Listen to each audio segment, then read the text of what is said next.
Hello everyone. Today we are going to be checking out Rise of the White Sun, one of the best games that I've ever seen about Warlord era China. It basically combines paradox grand strategy games like Crusader Kings 3 with an immense focus on the Warlord era of China. Now, the game has many different types of scripted starts, but I'm going to show you every single faction in all of the three sandboxes. Let's begin with 1920. So, the first faction that we have is Chen Jiongming. So, Chen Jiongming, he controls a part of southern China, and while the northern warlords are busy fighting each other, it is the right time for Chen Jiongming to make his comeback in Guangdong. He was earlier the leader of the Guangxi clique coalition. Chen Jiongming is a staunch federalist who wants China to be more like the United States of America. So let's click on him and I will briefly show you all of the different characters that are in his faction. So Sun Yat-sen is my ally, but I should be aware of him. Now, let's take a look at all of the different starting characters for Chen Jiongming. The first is... Okay, just a moment. Yes.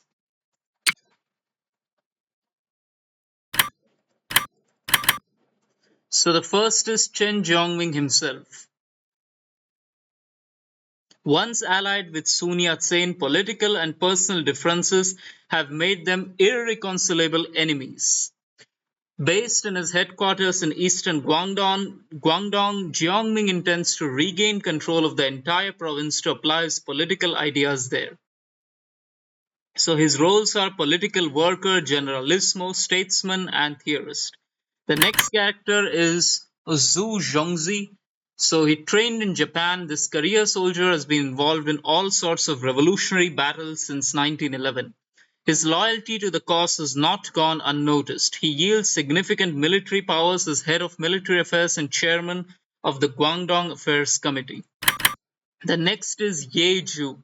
During the 1913 Second Revolution, Ye Zhu served on the side of Yuan Shikai's Beijing government. Now he has switched sides to Chen Jiongming.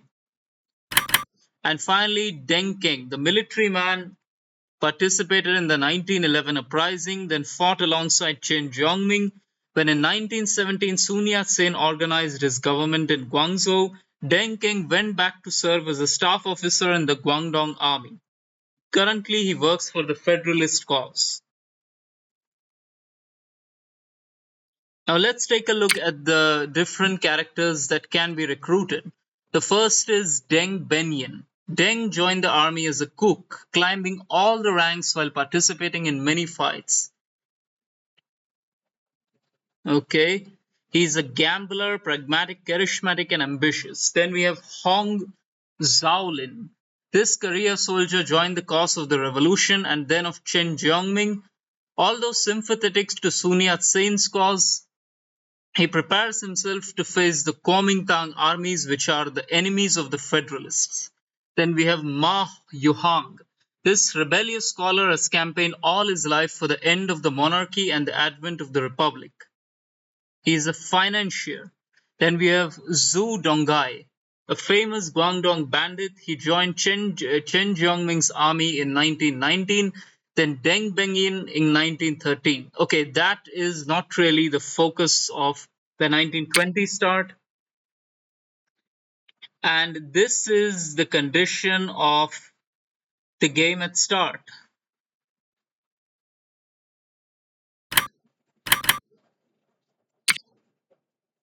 Okay, now we'll go back and take a look at the other warlords.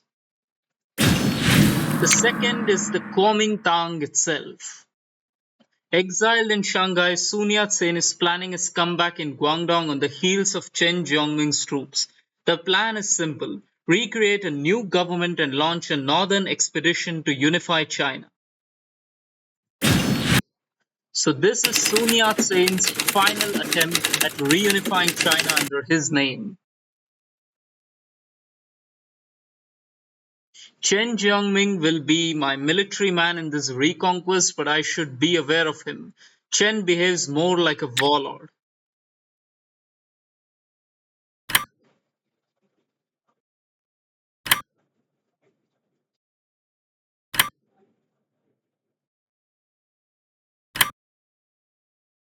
So the game also shows you what happened historically. Historically, Chen Jiongming pushed the old Guangxi clique out of Guangdong and let Sun Yat-sen come back to Guangzhou to create a new government. However, they quickly fell out. For Sun Yat-sen, only a northern military expedition could achieve that goal, while Chen Jiongming advocated a more peaceful federalist solution. After a tense series of coups and assassinations, Sun Yat-sen was finally forced to take refuge in Shanghai. But in here, we can have a different situation. At game start, we only control a few areas in the southern province of Guangdong. Now, we have only one character at the beginning, Liao Zongkai, lieutenant of Sun Yat-sen, finance minister of the national government of Guangzhou, craftsman of the alliance between communists and nationalists, leader of the left wing of the Guomindang. However you name it, Liao is an essential figure. He is a diplomat, statesman, a gentry member, businessman, and a theorist. Then we can recruit a few characters. The first is Wang Jingwei. Do not ask me what Wang Jingwei was doing between 1936 and 1945. Anyway, that is in the far future. For now, Wang Jingwei has acquired a revolutionary aura for having plotted the assassination of the regent Prince Zaifeng Prince Zaifeng. Freed during the revolution, he would not break through politically until much later, with the rapprochement of the Comintern with the Communist Party.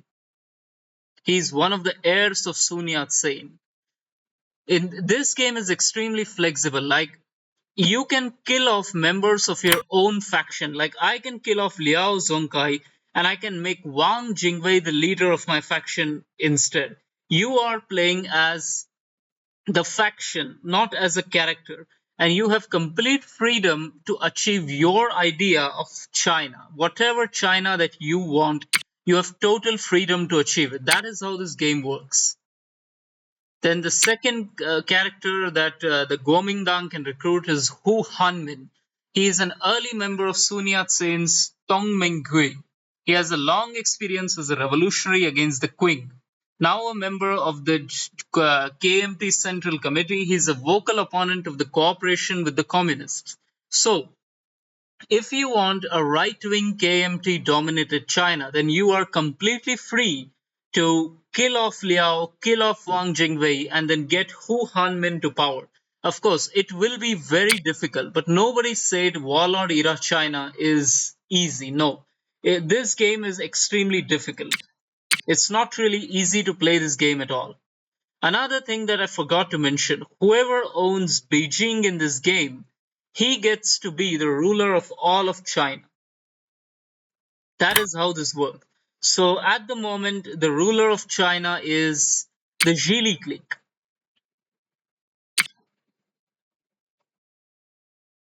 But we will be coming to them later. For now, let's see the next faction on our list. The next faction is the Chinese Communist Party. Now, do not ask me what they were doing between 1948 to 2024, but anyway, the Chinese Communist Party. In China, many Marxist circles are already actively studying and promoting socialist ideas. The next step now is to create a Communist Party, then educate the workers and create unions. Let's take a look at the Chinese Communist Party. So right off the back, if I click on this, then Maestro Cinetic, the chief developer of this game, he tells me that maybe this game is not for me. Obviously, I know that the CCP is not going to be an easy game. But hey, I'm just showing it off here. I'm not really playing it. The Russian Civil War is coming to an end. China itself is divided among many powerful warlords.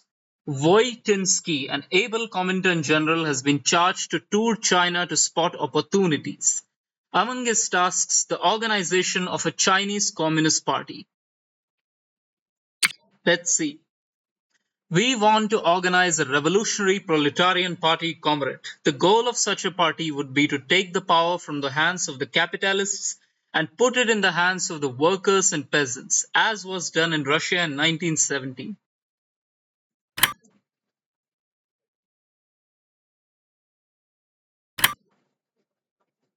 Remember that I'm not really showing you the events after turn 1. There are many different flavorful events in this game.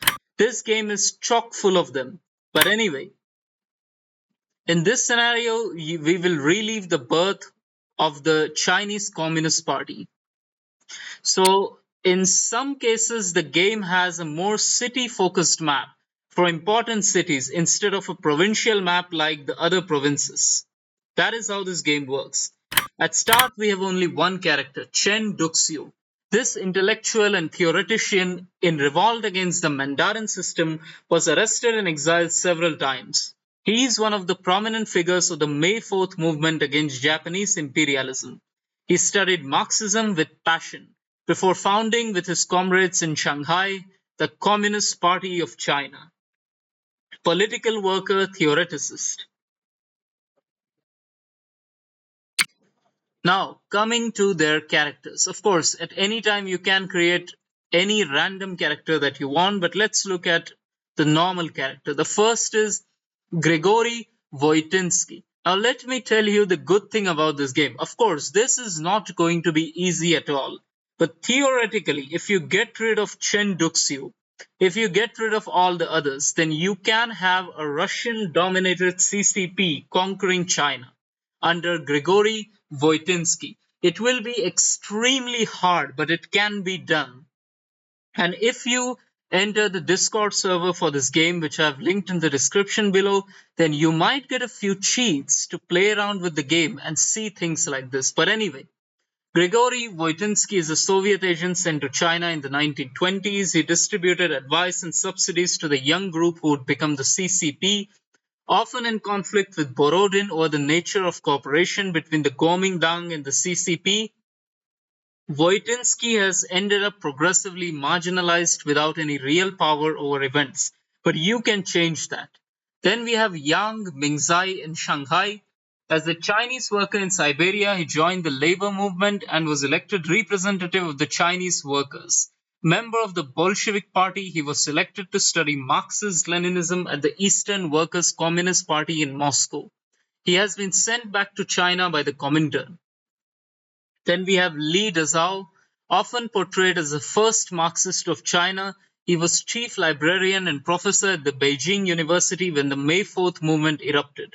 He is the main leading intellectual figure of the movement. A bitter critic of old Confucian values, he advocates the revolution and his work highlights the people and the nation in the history of China. Then we have Li Hanjun. He runs newspapers and schools translating and writing articles to promote Marxism. He is the founder of the Little Shanghai Communist Group. Moving on.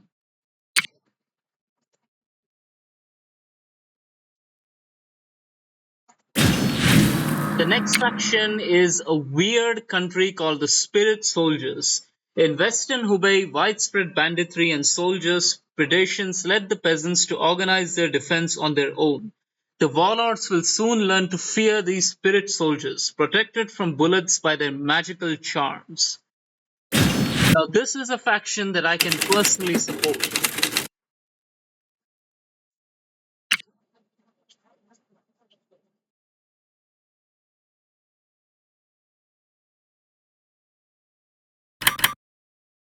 Wang Zhijiu turned to mysticism after miraculous healing.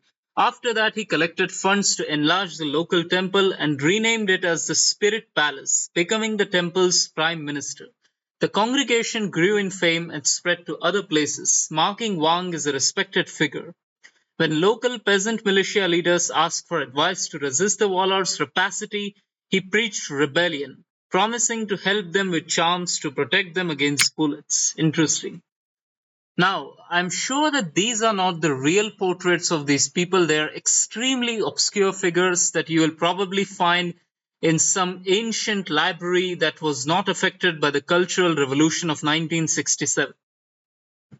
Anyway, the character we next have is Liu Qingtai. He is a peasant who is the head of a movement, a Taoist monk. He has underworld connections. Then we have Yuan. Too much superstition may influence the weak minded. Yuan pretends that he is no less than the Jade Emperor reincarnated. Hey, viewers, are you feeling what I'm feeling? Because if I'm not wrong, then if I theoretically manage to make this Yuan head of this faction and conquer China as him, then I can have a reincarnated Jade Emperor. That is so cool. Then we have Chang. He's head of the secret society. He wants to assassinate magistrates and governors. Anyway, moving on. The next faction is the Golok tribes. For years, the ferocious Golok tribes have run free, raiding caravans with impunity. But things are changing quickly. Ma Ki, the Qinghai warlord, is determined to eradicate the Golok threat once and for all. Oh whoa, a new poster for the background. Nice. The Goloks have begun killing gold miners who were mining their sacred mountain, the majestic Amnye Machen, and are now attacking official convoys between Jining and Yushu. This was more than Ma Ki could tolerate, and he immediately ordered punitive expeditions into Golok territory.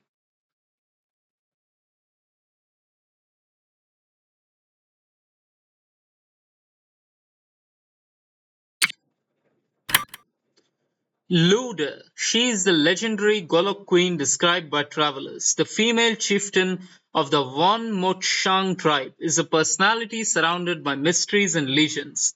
But don't overestimate her power. Her people will not hesitate to trade her for the release of captured tribe members. Interesting. And the other character that we have is Ralo Dorje. The son of Lude, he is raised to become the next chief of the tribe. When he will accede to leadership, the tribe will be renamed Raluokang, Ralo's tribe. Yes, moving on.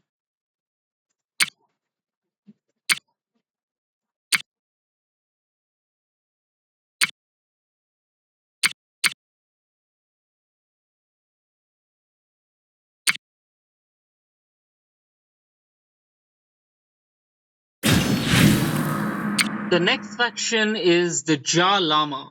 In western Mongolia, the Jia Lama has never accepted Chinese rule. He is leading a small group of rebels, some would say bandits. One day he will be strong enough to oust the Chinese from Urga. But until then, caravan plundering and opium trafficking could be worthy hobbies. Nice. Not all warlords in this are meant to really reunify China unless you are a master player. But you can have a lot of fun just being a nuisance to the bigger warlords. But for that you need to have the ability to role play. You need to have the ability to role play as the descendant of Chengiz Khan's legacy. To to become a sort of dangerous bandit. At the start we only have a small 300-man army. This is the Jia Lama. He pretends to be no less than Amursana reincarnated, an 18th century Khoid Oirat prince who led a revolt against the Qing dynasty. He gained a historic aura during the Mongol Revolution when he participated in the liberation of Khoud city from Qing domination. Jia Lama is a savage who recognizes no authority. He is the terror of the merchant caravans crossing the Gobi. Nice. There are no custom characters, so moving on. Now, we move on to another important faction, Roman von Ungern-Sternberg. The Russian Civil War is coming to its end, and the fate of the White Russians is now obvious. But while other groups are seeking refuge in Manchuria, Roman von Ungern-Sternberg and his Asiatic Cavalry Division embraced a more epic vision, restoring Chengiz Khan's empire and then freeing Russia from the Bolsheviks. Nice. The Bogd Khan is currently under Chinese custody but is still a revered figure in Mongolia. The Bogd Khan is no less than the new incarnation of Bogd Gagin. The Baron's crusade is gaining a lot of traction in Mongolia. He wants to reinstall the Bogd Khan to his throne. Nice. The earth can't exist without the sky. Until a true monarch rises again, times will be grim. There will be no happiness, and even those looking for death will not find it. In Russia, the forces of evil are triumphing, but here I can feel the call of fate. In Urga, there is a true monarch, the perfect embodiment of the divine authority. My destiny is to restore Chengiz Khan's legacy and revive the Mongol Empire to regenerate the old, ungodly world. Makes sense. This is a map of Mongolia, so at the start we control all of these areas, and then these areas are controlled by the Dalai Lama. These areas are controlled by random bandits, and Haim Beldir is controlled by the Soviets. Again, these areas, Achitwan and Ulangom, are controlled by random bandits. The first character we have is obviously the mad, scarred white Russian Baron Roman von Ungern-Sternberg. With a brain clouded with mystical theories and Buddhist legends, Ungarn embarked on a crusade to create a great pan-Mongol empire in order to crush the Bolshevik Revolution. Next, we have Bayar Gun. Since 1906, Bayar Gun has fought alongside the Prince Toghtok for the independence of Mongolia. When Mongolia claimed its independence, he put his talents at the Bogd Khan's service. Since the Chinese came back in 1919, he participates in the secret movement to restore the independence of his country. A renowned and reckless hero of the Mongolian cause, he naturally sees the Baron Ungarn as an ally. The other allies that we have is Sipailov, Leonid Viktorovich Sipailov. The World War took a toll on this Russian officer's mental health. Out of the hospital that was curing him for mental illness and neurasthenia, he served in the White Armies as a counterintelligence officer. He is said to be totally insane and cruel, even by Ungarn's army standards, torturing and killing people with great creativity. Oh my god, I feel an ungodly wish to reunify China as Leonid Sipailov. Then we have Casagrande. Nikolai Nikolaevich Casagrande, born in Kyakhta, this valiant officer joined the White Russian rebellion in Siberia after the collapse of the Russian army. He impressed his peers with his courage and organizational skills and soon rose to the rank of colonel, claiming many victories against the Bolsheviks. Forced to surrender, he was committed to a forced labor near Irkutsk, but he soon escaped and took the lead of a partisan group. Under the pressure of the Bolshevik forces, he was gradually forced into Mongolia, where his forces barely survived with the help of the Russian Baron Roman von Ungern-Sternberg. Moving on. We have the Orenburg Cossacks. The Russian Civil War is coming to an end, and battered remnants of the White Russian armies are retreating into Xinjiang. From there, they plan to reorganize their forces and launch operations against the Reds. To Yang Zengxin, the governor of Xinjiang, these white troops are just another mortal threat that he has to deal with. Oh, I love this background. The Chinese forces in Xinjiang are so poorly equipped and trained that they are not even considered as an annoyance by the White Russians. The historical spoiler. Historically, the White Russians used Xinjiang as a rear base to launch raids into Bolshevik territory. It is clear that the civil war is lost for the Whites, and it is only a matter of time before Red Army units enter China to crush you. By the end of 1921, most of the armed White Russian units had surrendered or dissolved. Attempts to join forces with other White Russians in Mongolia did not succeed. It literally tells me that I will not be able to pay my men, so I have to be cruel and use harsh disciplinary methods. Okay, so First of all, I like this flag a lot. It is literally the flag of the Imperial Russian state. Glory to the Tsar. Anyway, our leader is Andrei Bakish. Born in Montenegro, he fled to Imperial Russia after the assassination of King Milan Obrenovic. He graduated from the Odessa Military Academy and served in Siberia for some time before working as a trader in Mongolia. When World War I broke out, he joined the military again. During the Civil War, he joined the White Russians and fought until the situation forced him to retreat to Xinjiang. Then we have Boris Anenkov. Born into a military family, Boris Anenkov joined the Siberian Cossacks.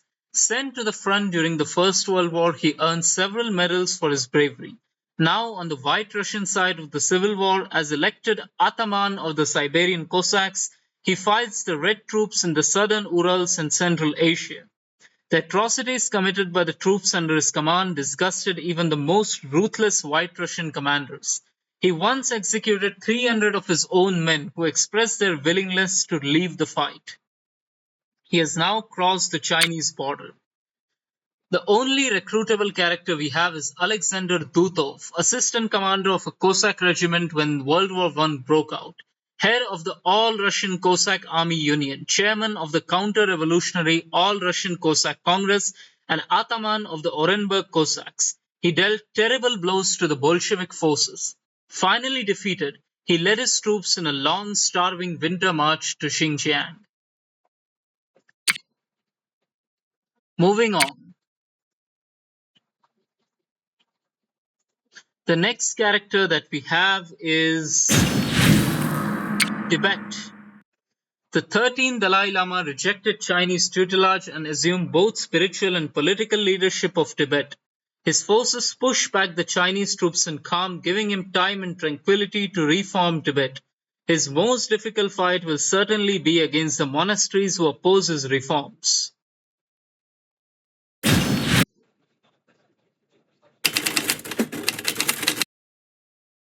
In order to safeguard Tibet from Chinese influence, the Dalai Lama sought the support of the formidable British Empire. So basically, he's a reformist who now has to deal with extremely ambitious conservative monasteries.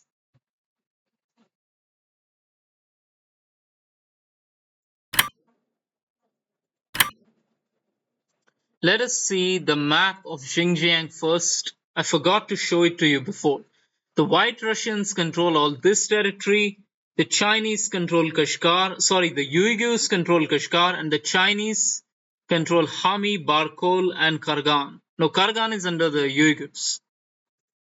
This is the map of Tibet. The Dalai Lama controls all this area. This area is a wasteland whom nobody really cares about. Oh, so I control every single area, but the only catch is that there are conservatives hiding among us. The 13th Dalai Lama ascended to power during complex and transformative times. He is influenced by the British administration in India. Then we have Chamba Tenda. This monk and a government official has become one of the 4 members of the Kashag, the governing council of the Dalai Lama. He led the Tibetan troops in Kham to free that province from the Chinese with great success until the 1918 Rongbatsa Treaty. Then we have Sarong Zasa, a close confidant of the Dalai Lama. Sarong stood by his side during the exile in India, demonstrating unwavering loyalty. Sarong staunchly advocated for reforms in Tibet. However, his disdain for the traditional monastery system made him a target of intense animosity from the monks, renowned for his exceptional intelligence and indomitable spirit. Then we have Lungshar. He is one of the 13 Dalai Lama's 3 favorites. He was famously part of a small group of young Tibetans sent to study in England. There he learned English and studied Western democracy. He has worked hard to implement the Dalai Lama's reforms. Moving on.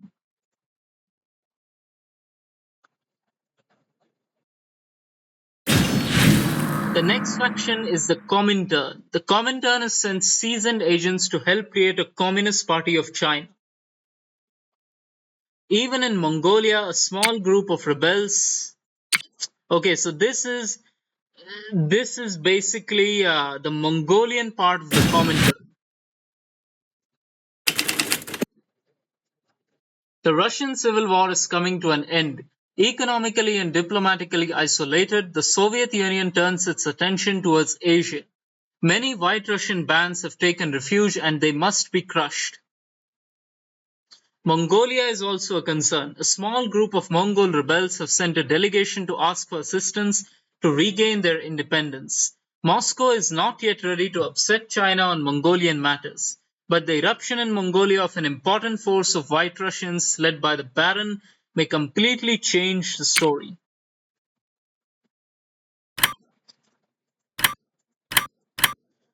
Oh, I think this is basically the same thing. Yeah, this is the same thing. Going back. Now we come to the minor warlords. Warlords who have less content than the others. We shall go over them slightly quicker. First, we have Xinjiang warlord. Yang Zengxin, the governor of Xinjiang, is in a difficult position. The nearby Russian civil war has direct consequences over Xinjiang. So he is stuck in Xinjiang with the White Russians trying to enter this ancient province.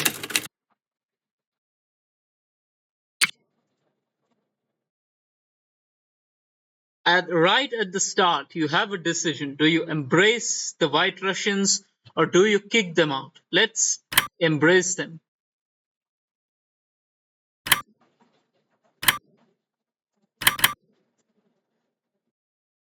Yang is an experienced government official who has served for a considerable time in the Northwestern Territories.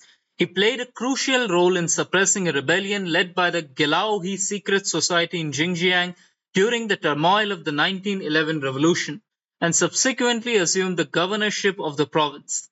In light of the loss of Tibet and Mongolia following the revolution, Yang is deeply concerned about the possibility of Xinjiang meeting the same fate. The first character that Yang has is Ma Shaoyu. He served as a clerk of Yang Zengxin's yamen. He gained the governor's trust and became an important official in South Xinjiang. Ancient feuds and recent quarrels brought out Ma Shaoyu's opposition to Ma Fuxing. Then we have Burhan Shahidi. Born to a Tatar family in Kazan, he arrived in Xinjiang with Tatar merchants. He has nowhere to go due to the Russian Civil War and has applied for Chinese citizenship. Fluent in Uyghur, Chinese, and Russian, he is held in high esteem by both the Russian merchant circles and the Uyghurs, who accept him as one of them. Moving on.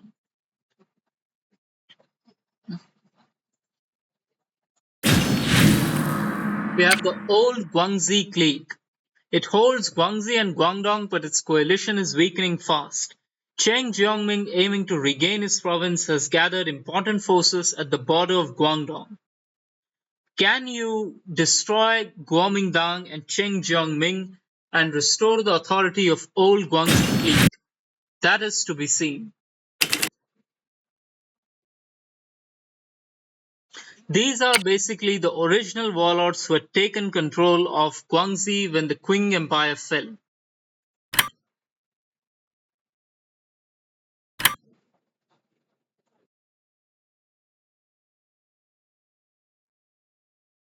And this is the map. So Chen doesn't really even control any part of Guangxi at the start of the game, it's all ours. But within just a few terms, we may end up imploding. Our leader is Lu Rongting. Born into a peasant family, he belonged to several secret societies before joining the army. He has since been involved in all the important fighting in southern China. Backed by the Beijing government, he is the actual governor of Guangxi, relying on the solidarities within the Zhuang ethnic group to govern. Then we have Shen Hongying. During an intense military career, this former bandit rose to the rank of military governor of Guangdong. He is now rebelling against his former master Lu Rongting to regain control of Guangxi. even if he is supported by the powerful northern warlord Wu Peifu of the Zhili clique. Then we have Mo Rongxing, who joined the Guangxi army at age 18 and has ascended the ranks. He is governor of Guangdong since 1917. The recruitable characters are Tan Haoming, Lu Rongting's brother-in-law who is back from exile in Shanghai. Li Zonggan. Oh, Li Zonggan later became a very important figure of the KMT. But for now, he has graduated from the Guangxi Military School and then joined the armed forces led in Guangxi by Lu Rongting. Then we have Huang Shaohong, trained in the Guilin Officer School. He distinguished himself notably at the head of the Model Battalion. Lin Hu. He joined the revolution and later served under Lu Rongting of the Guangxi clique. He has approached the Beijing government and supported Chen Jiongming. Shen Baofan. He served in the old Guangxi clique's army when it invaded Guangdong. He later broke with them and installed his personal base in Guizhou while pretending to side with Sun Yat-sen. He later enlarged his domain in South Guangdong, acting as an independent warlord. Knowing perfectly well that either Sun Yat-sen or Chen Jiongming would turn against him one day, he founded the Bashu alliance with Deng Benyan, and together they cleared South Guangdong from smaller local warlords. Then we have Li Fulin. Li had a bandit youth, full of colorful adventures, with a bounty of 3,000 silver dollars on his head. He later met Sun Yat-sen and joined the Tongmenghui. He followed Sun Yat-sen during his government in Guangzhou and served with him in his Fortune Army, a motley crew of militia known for smuggling and racketeering activities. Then we have Huang Mingtang, a longtime member of the Tongmenghui. Chen Bingkun, a high-ranking military officer in the old Guangxi clique. He helped Lu Rongting in his 1917 fight against Sun Yat-sen and is one of the main old Guangxi generals. Li Genyuan. He studied in Japan where he became an organizer of the Tongmenghui. As a revolutionary, he opposed Yuan Shikai and later he opposed Sun Yat-sen too. He now defends Guangdong's coastal areas, particularly Pyongyang. Then we have Li Liujun. He studied in Japan where he joined the Tongmenghui. In 1917, he helped Sun Yat-sen establish a southern government. He is a fervent member of the KMT. He now commands an army from Yunnan garrisoned in Guangdong.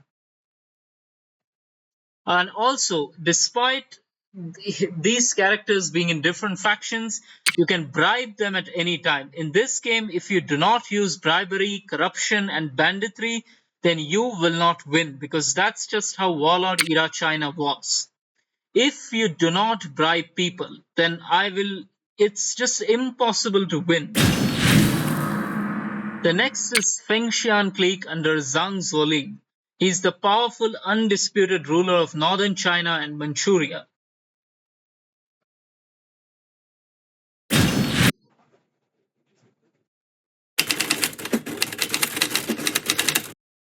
The once powerful Anhui clique has been defeated in a matter of weeks by the Zhili and Fengtian clique who now share the power in Beijing.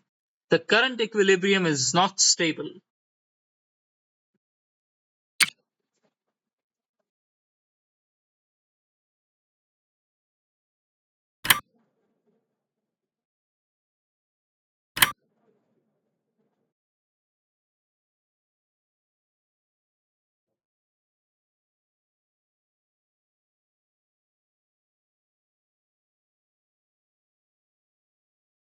This is Beijing.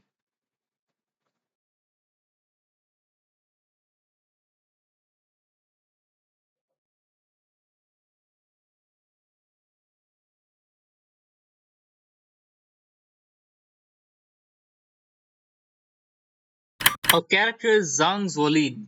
He emerged from his unruly bandit youth as a respected chief. In September 1912, he was appointed by Yuan Shikai as the Lieutenant General of the Army and commander of the 27th Division. Zhang Zuolin supported Yuan Shikai when he proclaimed himself emperor and has since acted to strengthen his domination over the north of China. The recruitable characters are Zhang Jinghui. He has been on Zhang Zuolin's side since his bandit days, fighting as an irregular during the 1905 Russian-Japanese War. He later joined Wu Peifu's forces but went back to the Fengtian clique, now garrisoned in Beijing, to make it clear that the Fengtian clique has its word to say in national affairs. Bao Geking graduated from the Tianjin Military Academy. He participated in the 1894 war against the Japanese. Dismissed from the Qing government after the defeat, just to be enrolled again by Yuan Shikai.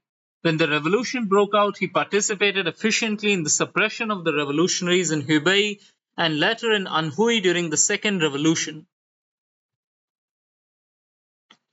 Sun Lichen, an early follower of Zhang Zuolin, he helped Zhang Zuolin impose his authority on the whole north of China and is now general of the army and governor of Heilongjiang, Manchuria basically. Then we have Wu Junsheng. At 17, he joined the bandits and lived an adventurous life, fighting Mongols and horse thieves. He met Zhang Zuolin and served him with loyalty ever since. Then we have Zhang's son, who is commander of his father's bodyguard and an inconsistent womanizer and playboy opium addict. Then we have Wang Yongjiang. He investigated the Japanese police's administration in the concession, used his findings to found the police academy in Liaoyang. He made a career as a civil servant in different administrations.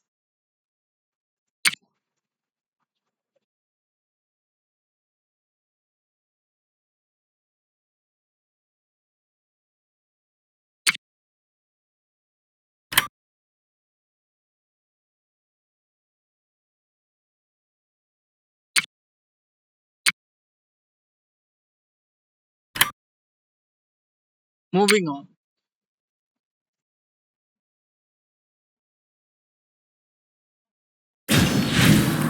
The next faction is the Hunan clique, which is, as you can see on this map right here, Hunan was ravaged by the fighting between the north and the south until the powerful warlord Wu Peifu accepted a huge bribe to evacuate the province and turned his attention north.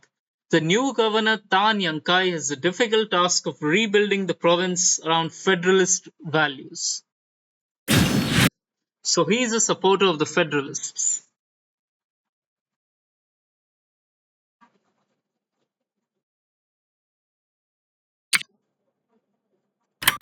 The first character is Stan Yankai, an important member of the Chinese Progressive Party. He later became an influential member of the KMT, leading his province against the Beiyang army during the 1917 Constitutional Protection War.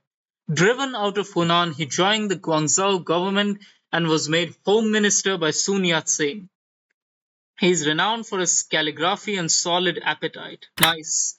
Then we have Zhao Hengti. He studied at the Tokyo Shinbu Gakko Military School in Japan, then the Japanese Imperial Army Academy. While still in Japan, he joined Sun Yat-sen. He fought in Hunan as a revolutionary during the 1911 revolution and was later jailed under Yuan Shikai for having supported Sun Yat-sen's coup. He is now under the protection of Wu Peifu, the powerful northern warlord. The recruitable characters are Tang Xingzi, the military man who graduated from the Baoding Military Academy and participated to the law-protecting movement. His Buddhist faith is so high that he is known as the Buddhist general. He is a Zhao Hengti man with secret contacts with the KMT. Then we have He Yozu. He now serves as commander of the 1st Division. He fought Tan Yankai's troops in 1923, but that is above our scope. Then we have Ye Kaixin, who trained in Japan. A big part of why I'm reading all this is because I want to save this information. I want everyone who doesn't own this game to see all these descriptions. That is my aim. Then we have the Shanxi clique under Yang Zengxin, the ruler of Shanxi. He wisely knows that he cannot really do anything with war, so he instead wants to improve his own Shanxi province and make it as great as possible.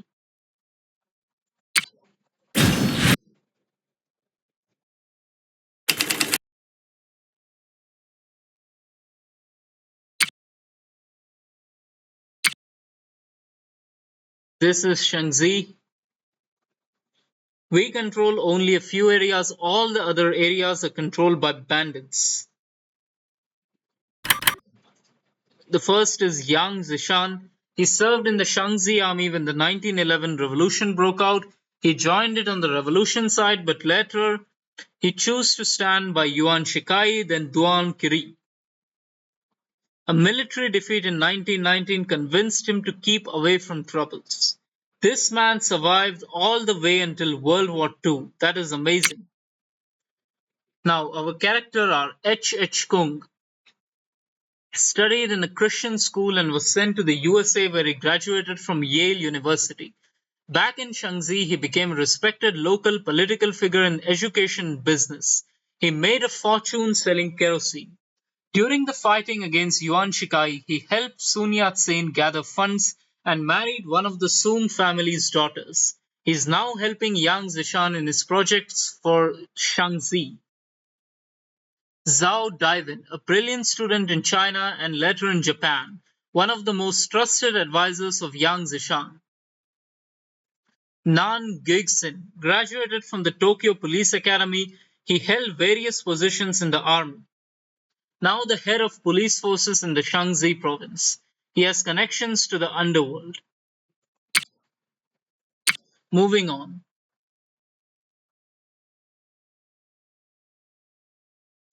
The next faction is the Zhili clique, one of the most powerful factions in China, which de facto controls China since the fall of Yuan Shikai and then the Anhui clique.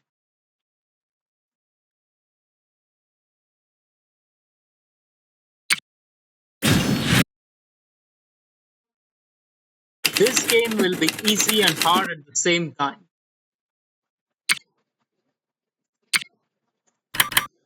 Our Our most powerful figurehead is Wu Peifu. Now, for the Hearts of Iron 4 players out there, in the Kaiserreich timeline, Wu Peifu joined with the Germans and crowned Puyi as Emperor of China. But not here. Forced to abandon a career of scholarship after offending the local gentry, Wu Peifu entered the Beiyang Armed Forces Academy. During the Russo-Japanese War, he conducted spying missions and earned a reputation of efficiency. After the revolution, he followed Cao Kun, fought in Hunan against southern forces. During the National Protection War, he saved Cao Kun's life in Sichuan. And the de jure leader of the Zhili clique is Cao Kun. Born in a poor family, Cao Kun joined the army to make a living and fought in Korea against the Japanese.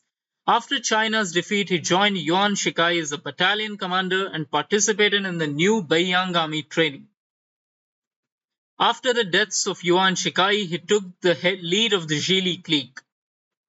His political opposition to Duan Kirai finally led to the short war that destroyed the Anhui clique, and now Cao Kun is master of China, if only temporarily. Oh my god, he has a lot of recruitable characters. The first is Sun Chufang, Zhili clique's rising star. Chen Guangyuan served in the Beiyang army and fought against revolutionary troops during the 1911 revolution. He was loyal to Yuan Shikai and later the Zhili clique. Governor of Jiangxi, Zanyua, participated in the Sino-Japanese War, served in Yuan Shikai's Beiyang army. He fought against the revolutionary armies. On Yuan Shikai's death, he became governor of Hubei. Xiao Yaonan served as a staff officer under Cao Kun and fought many battles against the revolutionaries.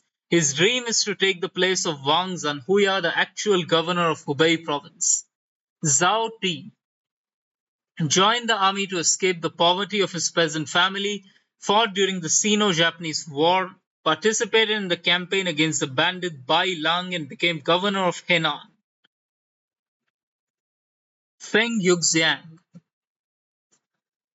son of a military family, Feng has been immersed in the life of military camps since his earliest childhood.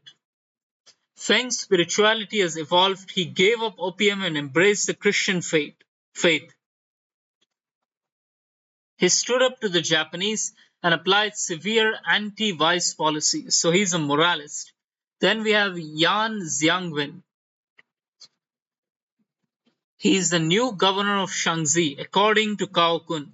Zhang Wenxing. He is ready to take the governorship of Anhui. This military man's main talent is to be consistently on the losing side. Then we have Gao Lingyu, a pure product of the Qing administrative system. Gao Lingyu took the imperial examination and then served as a civil servant. After the revolution, he joined the Republican Party as a secretary and worked in several provinces to reorganize their banking system. In 1917, he was elected by Zhili province as a member of the Senate. Kai Shengzun, governor of Fujian and Gansu, now that the Zhili clique is on the rise, he hopes to get more important offices. Li Chun, Qi Zhuan. Oh, he is also an important character in the Kaiserreich mod for Hearts of Iron 4. Then we have Tian Zongyu. Despite being beaten by the Japanese army in North Korea, he was later appointed as commander in the new army rebuilt by Yuan Shikai. He was in charge of the artillery and managed the purchase of ordnance. He proved to have good organizational and negotiating skills. During the 1911 revolution, he sided with the Qing dynasty. After the revolution, he served in many high-ranking offices, including the army ministry. So the entire Zhili clique is filled with a lot of ex-Qing officials. Interesting. This is the least revolutionary faction of them all. The next faction is Zhejiang, headed by Lu Yongxian. He is one of the rare Anhui clique governors to still be in charge after the quick defeat of the Anhui clique. He has promised to stay neutral but is ready to take advantage of any opportunity.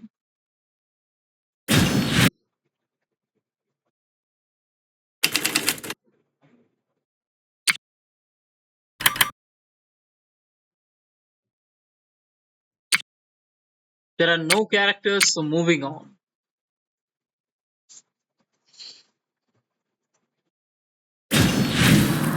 The next warlord is Fujian. Fujian governor Li Houji has many problems. The clique he was loyal to lost most of its influence, and the south of the province is held by Chen Jiongming's forces. Fortunately, Chen is eager to retake his lost province of Guangdong. An agreement is certainly possible.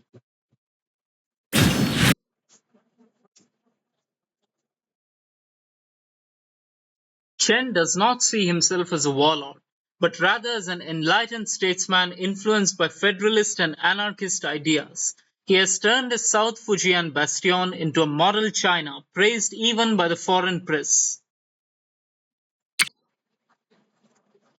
So, what do we do? Do we sign a gentleman's agreement with Chen or do we reject it? Let's reject it. This is Li Houji, born into a military family and lived in a camp since he was a child. A member of the Anhui faction, he fought against the Guangdong military government but has been defeated by Chen Jiongming and Zhu Zhongzi. After the armistice, he remained the ruler of Fujian. We control most of the north, while the south is controlled by Chen Jiongming's faction. Okay.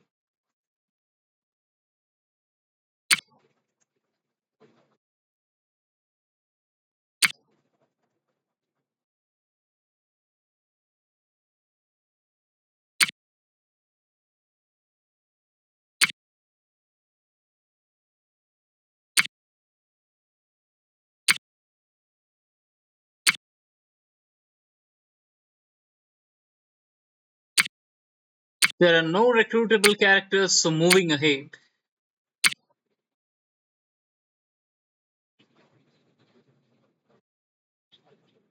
The next one on our list is the Yunnan clique. In Yunnan, Tang Jiao is worrying. The presence of Yunnani troops in Sichuan is no longer being tolerated. Shall these troops come back to Yunnan, the province will not be able to feed or pay them. In Yunnan itself, banditry is on the rise, and opium cultivation appears to be the only hope to get the province's finances afloat.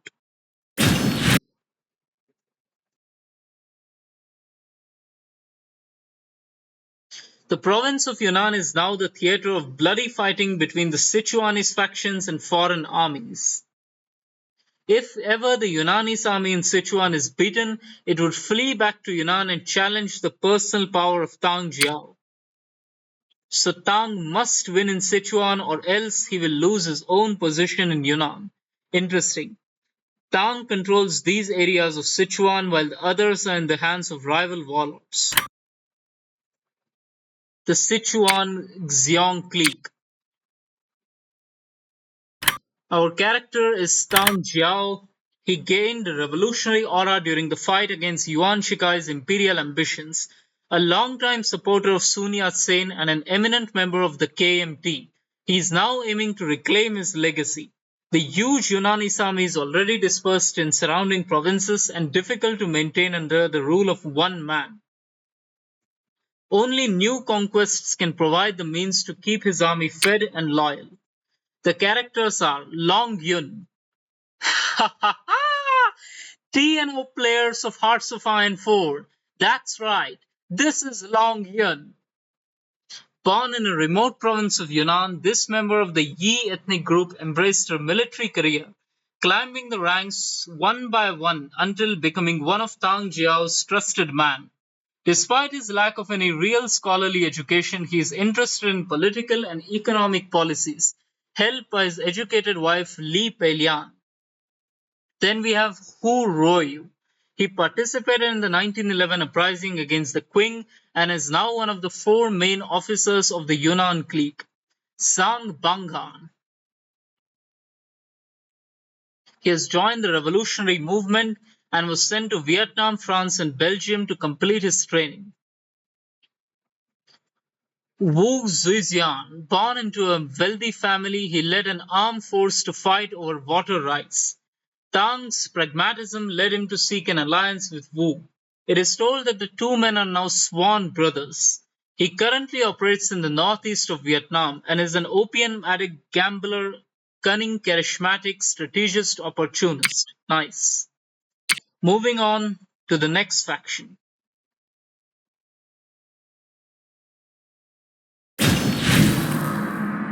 Guizhou. The power of the Guizhou clique is contested by the new generation. The clever Liu Xiangxi sent Wang Wenhua, his unruly nephew, to Sichuan to assist the Yunnanese army there. While he is busy fighting, Guizhou may enjoy a rest. But the day will soon arrive when Wang Wenhua returns to reclaim power and remove his uncle. When that day comes, will Liu Xiangxi be ready to meet him? Okay,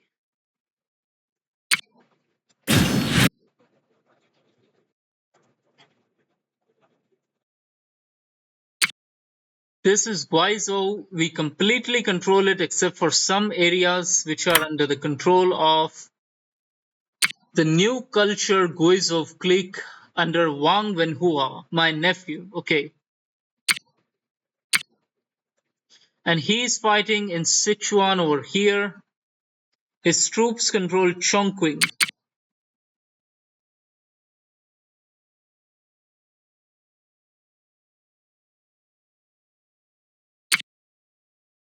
Our character is Liu Xiangxi, participated in the anti-Qing movements and uprisings before being appointed governor of Guizhou. A reluctant supporter of Sun Yat-sen's first sudden government, he has always leaned more towards Beijing.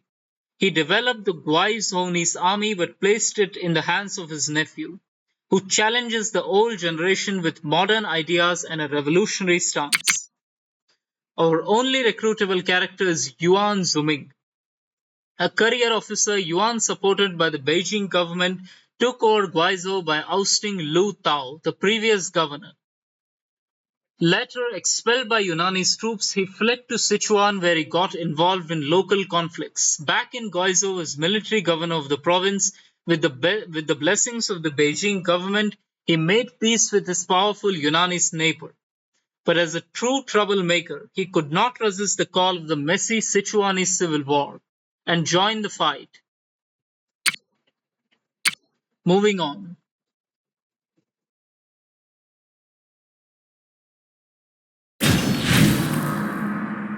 The Northern Defense Army in Mongolia. The quick defeat of the Anhui clique during the Anhui-Zhili War changed the equilibrium of power in northern China. The powerful army of the Anhui general Little Zhu is no more, leaving Chinese troops in Mongolia diminished and isolated. Chen Yi, the Chinese official in charge of Mongolia, is an able diplomat, but restoring the sore relationship between China and the Mongol people may be too much for his skills. Chen Yi does not have the means to defend the long Mongol frontier against the incursions of fleeing White Russian desperados. So let's look at what happened in our real timeline. The defense of Mongolia was firmly in the hands of the Anhui factions.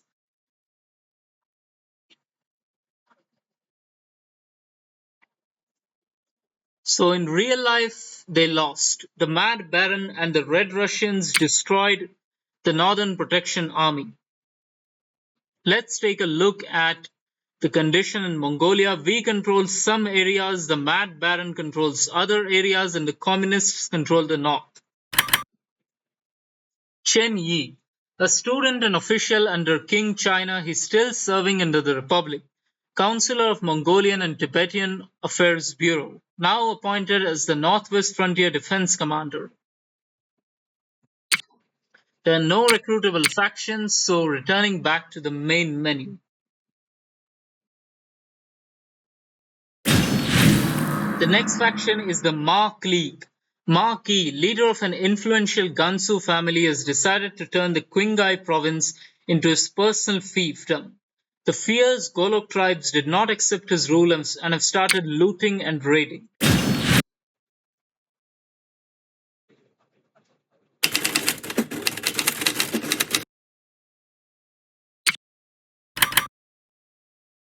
Markley led influential loyalist Muslim troops to crush Muslim rebels during the Dungan Revolt in 1895.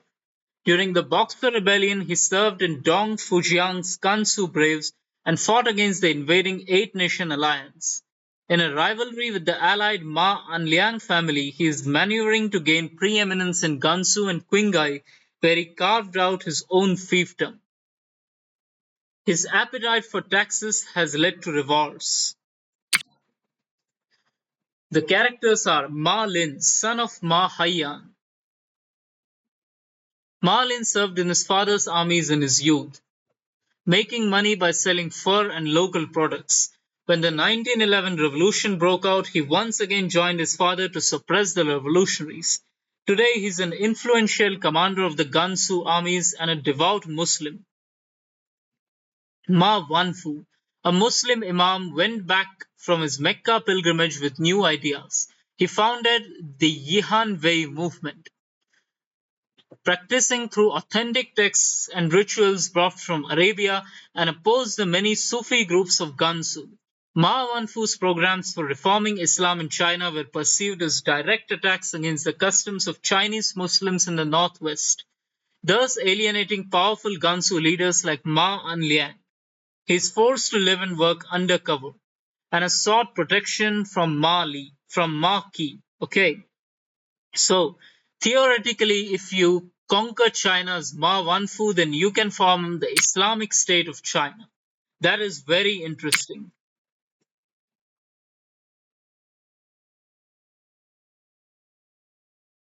Moving on, the next, we now come to the extremely minor warlords. The first is the Lu Chou warlord, a supporter of Sun Yat-sen fighting the Yunnanese. He has very little power in Yunnan.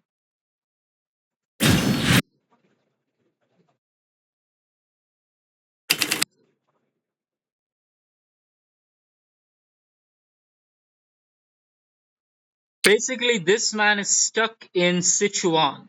He's fighting the Yunnan clique in Sichuan, and he only controls a few armies. He controls Chengdu and he controls Zhejiang, and he is completely surrounded by the Yunnan clique enemies and by other factions from the north. Lu Chao, a military man, he has been fascinated by revolutionary ideas since early in his life. He joined the Tongmenghui and even co-founded the Beijing-Tianjin League branch. Participated in the Second Revolution, he is currently supporting Sun Yat-sen and sides with the Yunanis in their fight against Xiong Kevu. But he does not trust the Yunanis. Moving on.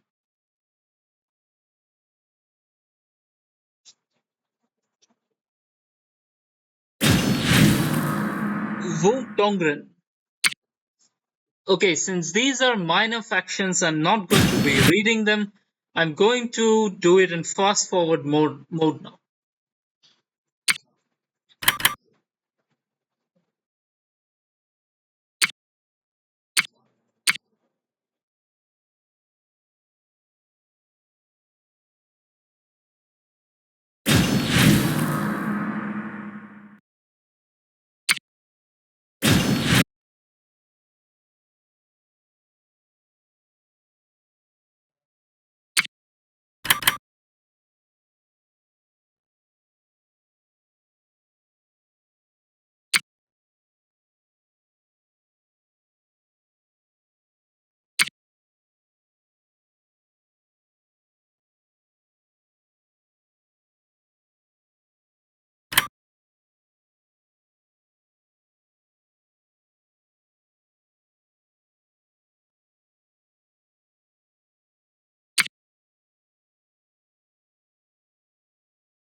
Born into a family of salt merchants, he chose the military path, studying in China and in Japan. He served in the Sichuanese armies in the Revolutionary Wars.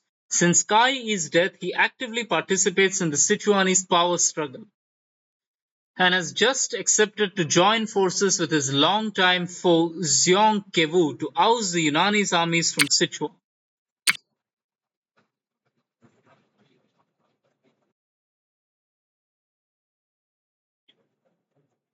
To control Bazong and Aba province.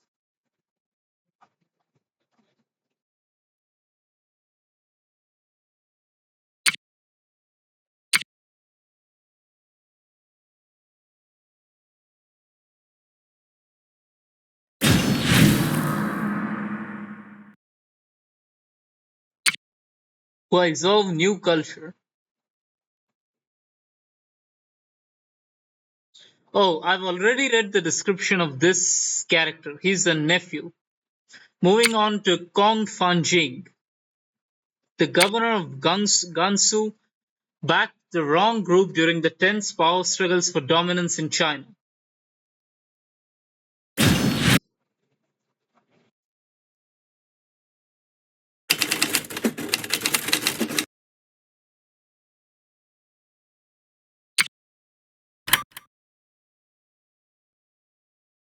He supposed the Zhili clique.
Oh, so this province of Hubei was is the origin of the Black Plague in 1331. Interesting.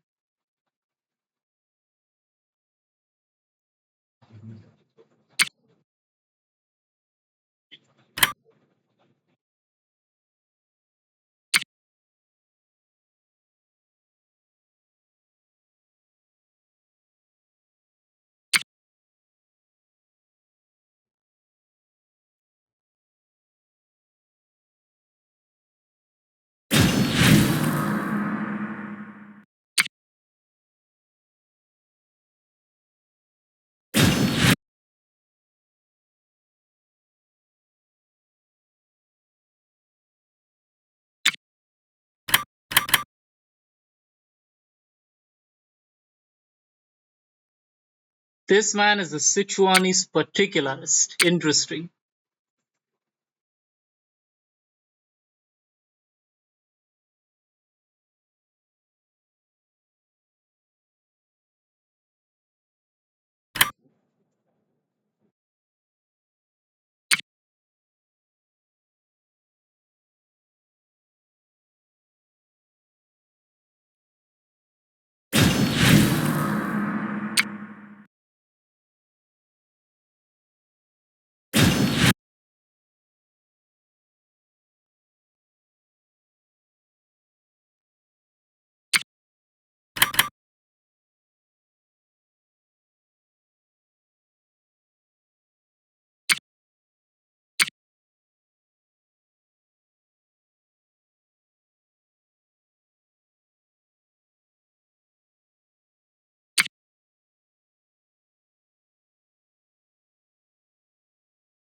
My god, this is an interesting character.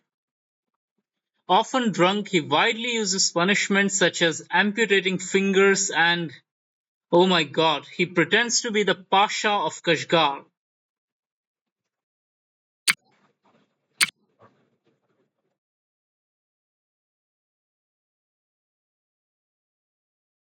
This character is completely in control of the most Central Asian parts of China.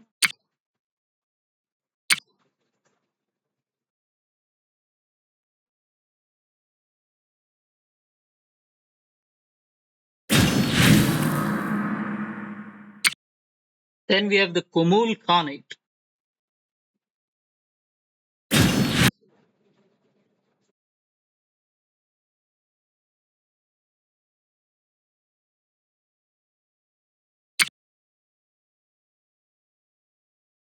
They control Barkol, Hami, Lolan, and Miran. Maksud Shah, the last prince of Hami, whose dynasty descends from Chagatai Khan, the second son of Chengiz.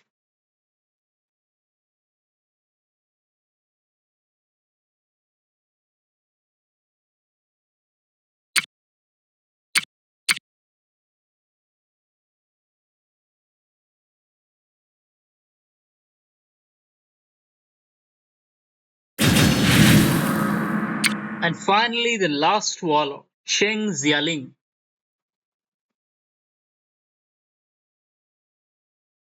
So Chen Jiongming was sent to Tibet, but without support from China, he was pushed out of Tibet.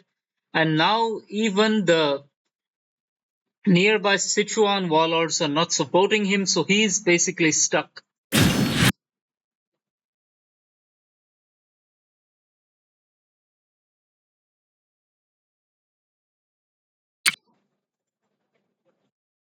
He controls these areas over here.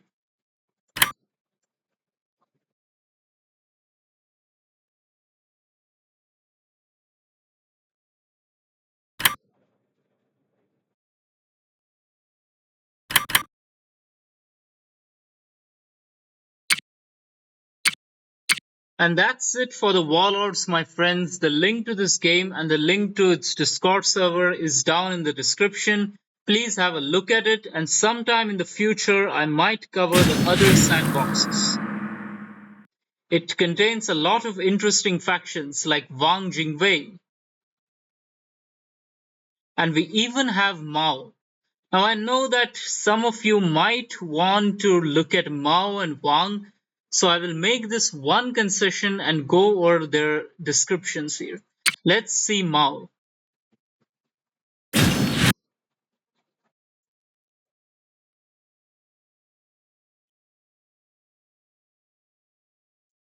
In Hunan, Mao Zedong is tasked to organize a harvest uprising to take the provincial capital. The latest Comintern order is so inspiring. Oh, remember, this is 1927 now, it's no longer 1920.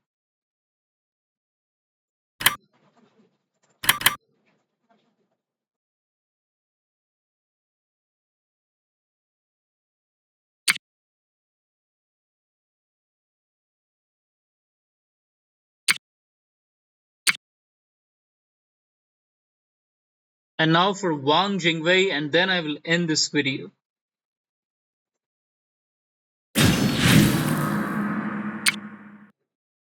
And this is GMD's the normal faction of the GMD basically.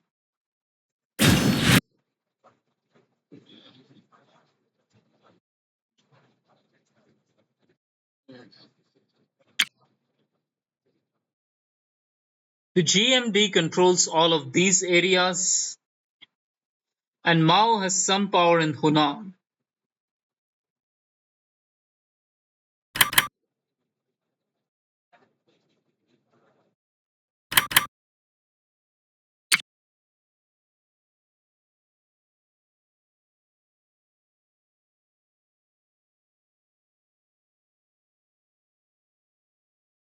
Anyway, I will go over these factions sometime in the future, but for now, have a great day.